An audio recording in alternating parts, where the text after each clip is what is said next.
Hello friends, welcome to my YouTube channel Texel Talk. आज हम देखेंगे कि एक्सेल सीट का उपयोग करके हम कैसे अपनी पे स्लिप में जो भी अर्निंग्स और डिडक्शन है उसको यूटिलाइज करके टैक्सेबल इनकम और उसी से टैक्स लायबिलिटी को कैलकुलेट कर सकते हैं। तो यहाँ पे हमारे पास जो डेटा है जिसमें सारी इन्फॉर्मेशन जो फिल की है बेसिकली एक पे स्लिप को लेके की है। इसमें जितने भी हेड्स आपको दिख रहे हैं ये सारे हेड्स स्टैंडर्ड पे स्लिप में होते हैं। इस हेड में जो नॉर्मली होता है basic, HRA, convince allowance, educational allowance, medical allowance, other allowance and super annuals, इस सबको जोड़ के जो अमाउंट आती है उसको बोलते हैं ग्रोस अर्निंग्स। और फिर इसमें पे स्लिप में रहते हैं डिडक्शंस जैसे PF, professional tax, labour welfare fund, canteen deduction, other deduction. इन सबको जोड़ के जो अमाउंट आती है वो होती है ग्रोस डिडक्शन। तो हमारे पास जो एग्जाम्पल है ये है अप्रैल से मार्च मंथ की जो पे स्लिप है उसका एक समराइज डेटा है जिसमें बेसिक है 21,000, HRA जो नॉर्मली 40% एंड 50% होता है, अर्बन सिटीज में ये 50% होता है और अदर्स में 40% of basic. And then other allowances को जोड़ के जो अमाउंट होती है जैसे यहाँ पे है ग्रोस अर्निंग्स 50,000। डिडक्शन जो हो रहे हैं PF 12% of basic 2520, professional tax 200, canteen deduction 500 and other deduction 200। Overall gross deductions are 3420 rupees. तो ग्रोस सैलरी में से जो डिडक्शन को माइनस करेंगे तो जो आएगी नेट सैलरी 46,580 रुपीज। ये जो पर्सन है उसके बैंक अकाउंट में क्रेडिट होती है एवरी मंथ।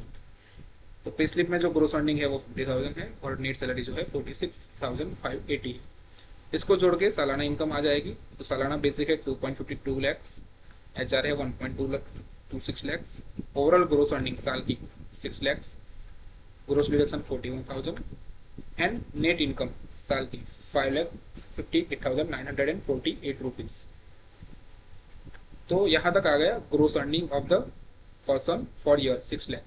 इसके बाद टैक्सेबल इनकम के लिए जो चाहिए LTA जो अपॉइंटमेंट लेटर में रहता है जो होता है नॉर्मली 8.33% ऑफ बेसिक। जो यहाँ पे है 2.52 लैक्स बेसिक, उसका 8.33% अमाउंट आता है 20,992। ये हो गया LTA। देन इंसेंटिव और वेरिएबल पे जो कई सारी organisation as a additional benefit देती है ये नॉर्मली जो होता है 10% ऑफ CTC। सो यहाँ पे जो ग्रोस अर्निंग है 6 लैक्स उसका 10% यानी 60,000। ये दोनों अमाउंट को जोड़ के और ग्रोस अर्निंग्स को जोड़ के जो अमाउंट आएगी वो आ गई 6,80,992। तो ये हमारी है इनिशियल ओवरऑल टैक्सेबल CTC। हमारा पूरा टैक्स कैलकुलेशन ये वैल्यू को लेके आगे बढ़े।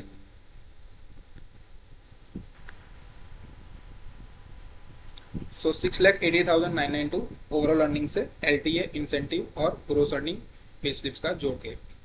तो अब आ जाते हैं हम नेक्स्ट सीट पे। यहाँ पे जो हमारा कैलकुलेशन की शुरुआत होगी वो होगी ओवरऑल टैक्सेबल CTC से। उसमें से जो इनिशियल माइनस होगा प्रोफेशनल टैक्स जो कि है 2,400 फॉर द ईयर जो पे स्लिप्स में रहता है। देन स्टैंडर्ड डिडक्शन जो एक गवर्नमेंट बेनिफिट है, ये एक स्टैंडर्ड डिडक्शन है जो हमारी ओवरऑल इनकम में से माइनस होता है। इन दोनों को माइनस करके जो अमाउंट आएगी वो है 6,30,992। ये हो गया हमारा इनिशियल ग्रोस इनकम। इसके बाद इसमें से जो डिडक्ट होता है एक्सेप्शंस, अगर हम एक्सेप्शंस जो होते हैं नॉर्मली उसको क्लेम करना पड़ता है। जैसे HRA हमारा ओवरऑल इनकम है 1,26,000। अगर मुझे HRA को टैक्स में से हटाना है तो मुझे उसके लिए प्रूफ सबमिट करने पड़ेंगे।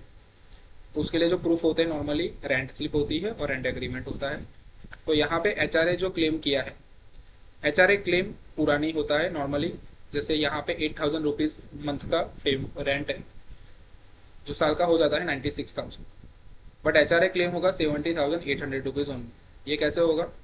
तो 96,000 रुपीज है उसमें से 10% ऑफ बेसिक यानी साल का जो बेसिक है 2,52,000 2.52 लैक्स, इसका 10% हो जाता है 25,200 रुपीज।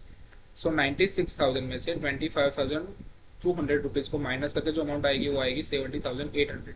इतना HRA मेरी ओवरऑल इनकम में से माइनस हो जाएगा अगर मैं ये प्रूफ लेता हूँ तो। Then LTA leave travel allowance. तो मेरा जो लीव ट्रैवल अलाउंस जो है यहाँ पे 20,992 रुपीज है। इसको मुझे अगर क्लेम करना है तो मुझे वो प्रूफ सबमिट करने पड़ेगी, बट मेरे पास 15,000 के ही प्रूफ है। तो 15,000 रुपीज एग्जेम्प्ट हो जाएंगे इनकम में से। मैं जितने रुपीज का अप टू 20,992 रुपीज तक के मैं बिल दे सकता हूँ तो जितना मैं बिल सबमिट करूंगा उतना अमाउंट मेरी ओवरऑल इनकम में से एग्जेम्प्ट हो जाएगा। तो ये दोनों अमाउंट को इस अमाउंट में से माइनस करेंगे जो वैल्यू आएगी 6,15,992।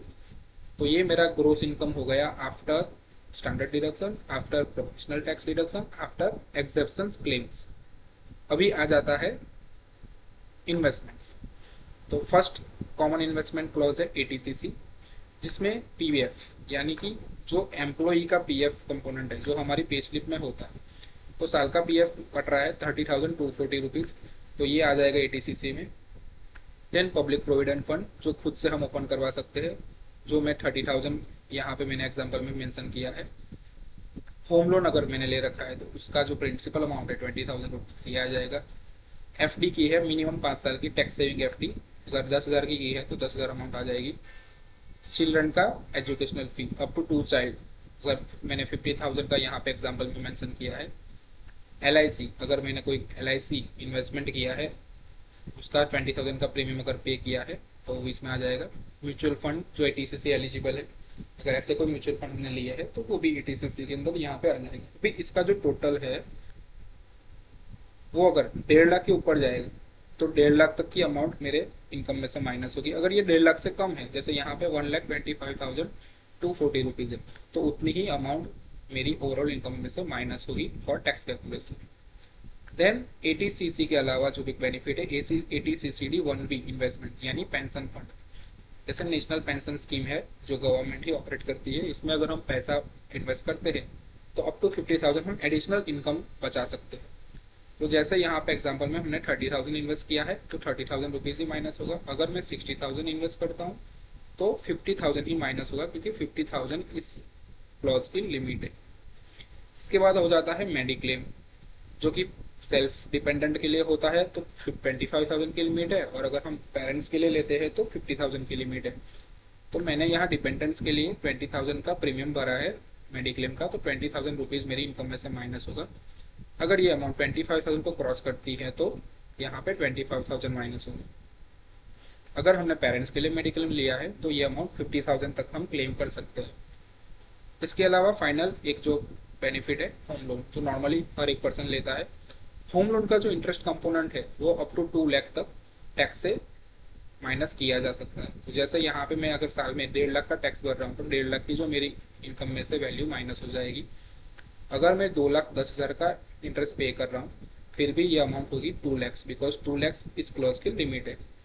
तो फाइनली जो ग्रोस इनकम आई थी after exception, after standard deduction, minus eighty C C investment, minus eighty C C D 1B, minus eighty E, minus eighty E E, इन सबको माइनस करके जो अमाउंट आएगी वो हो गई फाइनल टैक्सेबल अमाउंट, जो अभी ये एग्जांपल में आ रही है 2,90,752 रुपीज़। तो इसके ऊपर टैक्स कितना लगेगा? जैसे 2,90,000 जो आता है 5% स्लैब में आता है 5% में, तो टैक्स हो रहा है 2,038 rupees, but final tax zero है। क्यों? क्योंकि गवर्नमेंट ने 12,500 रुपीज़ तक का टैक्स एग्जेप्ट किया है। यानी अगर हमारी इनकम 5 लाख भी हो जाए, जैसे मैं यहाँ पे अगर 5 लाख कर दूँ तो टैक्स बन जाता है 12,500, फिर भी मुझे पे जीरो करना है, because up to 5 lakh rupees government ने 12,500 तक का टैक्स एक्सेप्ट किया है। तो ये कैलकुलेटर की मदद से आप सिंपल से अपनी पे स्लिप की डेटा जो भी है उसको ये समरी टेबल में फीड करके इजीली अपना इनकम टैक्स कैलकुलेट कर सकते हैं। और हालांकि जो जो मैंने आपको क्लोज बताई है सारे क्लोज आप यूटिलाइज कर सकते हो अपना टैक्स बचाने के लिए। तो अगर हम इस सारे ऑप्शनल इन्वेस्टमेंट्स के अंदर अगर हम इन्वेस्ट करके रखते हैं तो हम अपनी मैक्सिमम हार्ड अर्न मनी को टैक्स पे करने से बचा सकते हैं। तो आई होप ये डेटा और ये इन्फॉर्मेशन आपको यूजफुल लगी होगी और ये वीडियो आपको पसंद आया होगा। अगर आपको वीडियो पसंद आया तो प्लीज़ लाइक कर दीजिए और मेरे चैनल को सब्सक्राइब कीजिए, ताकि मुझे और इस तरह की वीडियो बनाने के लिए मोटिवेशन मिले। Thanks for watching.